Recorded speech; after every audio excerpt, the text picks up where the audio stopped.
Luciano, un premier tiers super, de feu.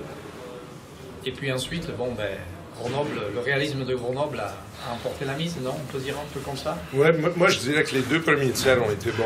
5 contre 5, on l'a retenu tête. On a ce power play à régler. Ce soir, j'ai même envoyé une troisième unité qu'on avait travaillé avec parce que les premières deux n'avaient pas trop de réussite. La deuxième unité a même pris un but en infériorité, le but de speed. Hein?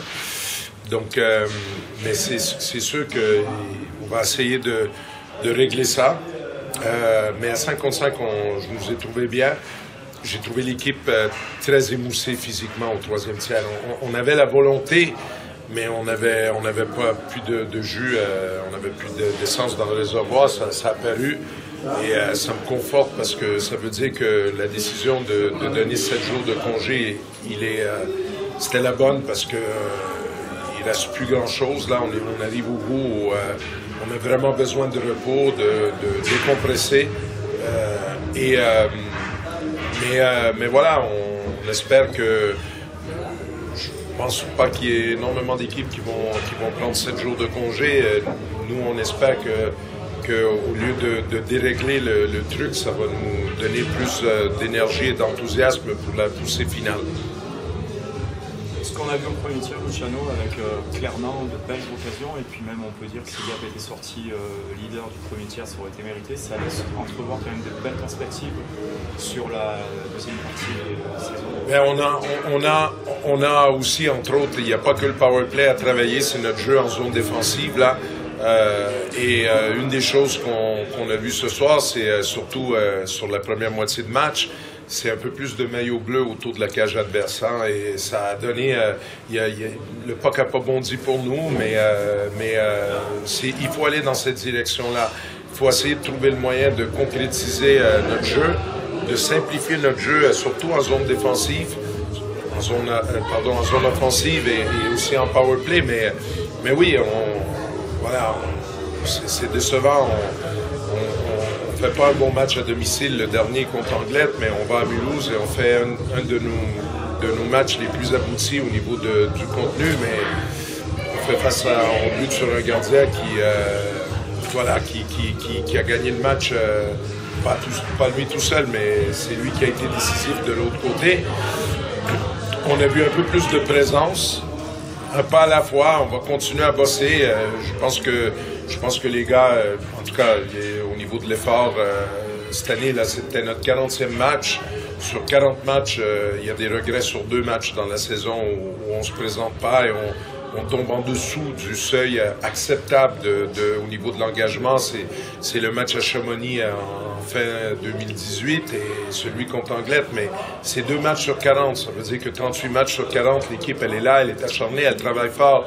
On n'est pas toujours bon, mais l'équipe, elle se présente et je suis content de l'effort que les gars fournissent.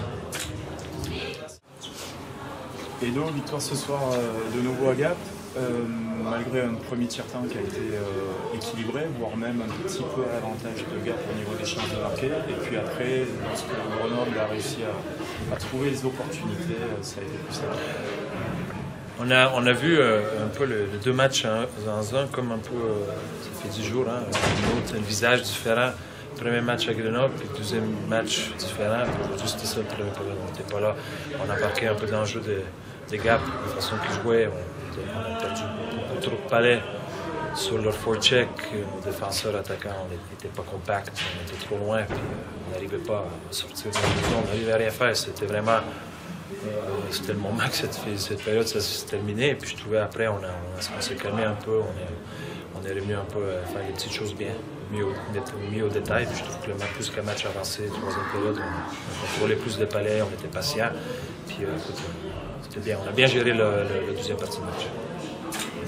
Oui, on sent qu'il y a une confiance dans cette équipe. Quand il faut mettre un coup d'accélérateur pour se mettre à l'abri, ben vous faites. Oui, c'est sûr qu'on a beaucoup de... On avait 4 lignes aujourd'hui, même il y avait 2 juniors en 4e ligne qui ont bien fait le boulot. Hein, puis comme je dis, quand c'est le moment, on donne un pouce, puis c'est là qu'on souvent on fait la différence.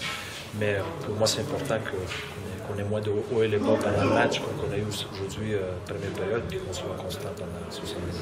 Il y a une trêve qui arrive avec 7 victoires consécutives. C'est pas facile à gérer quand on est sur une bonne dynamique comme ça, une trêve, non? Oui, mais c'est un bon moment aussi parce qu'on a joué les derniers 10 matchs en 24 jours.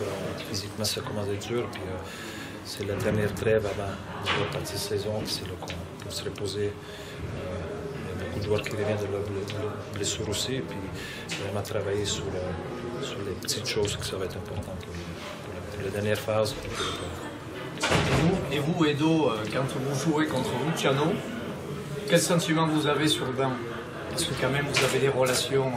Ouais, c'est toujours spécial. Hein? On a vécu 11 années ensemble. Quand tu joues, on joue contre Gab. C'est plus quelqu'un qui m'a appris beaucoup. Puis, écoute, c'est toujours plaisir, c'est toujours les matchs. Beaucoup d'intensité, beaucoup d'émotions. Et en même temps, un vrai derby, quoi. Ouais, mais ça, c'est sûr. Hein. Gab, c'est depuis des années. C'est le derby du Gratin dauphinois. C'est un peu les matchs des playoffs. Hein. L'intensité à monter d'un écran. C'est plaisant de jouer le match comme ça. Merci.